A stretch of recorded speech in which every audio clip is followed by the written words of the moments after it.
El Gobierno de Extremadura bajará de nuevo los impuestos, una medida de la que se beneficiarán el 90% de los extremeños. Así lo ha anunciado el presidente del Gobierno extremeño, José Antonio Monago, durante el desayuno informativo del Banco Santander en Mérida. Monago ha señalado que tras el verano, el Ejecutivo Regional presentará una reforma fiscal que supondrá una rebaja de impuestos en Extremadura de 50 millones de euros. Vamos a volver a bajar el IRPF al 90% de los extremeños. Y para ello nos hemos marcado dos objetivos.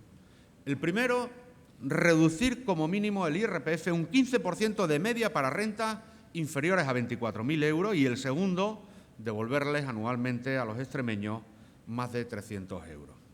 A esta bajada de impuestos, el presidente extremeño ha recordado que se deben sumar las reducciones que anunció en el pasado debate de Estado de la región por valor de 26 millones de euros y que incluyen la eliminación del canon del agua en 2 años y la supresión progresiva del céntimo sanitario.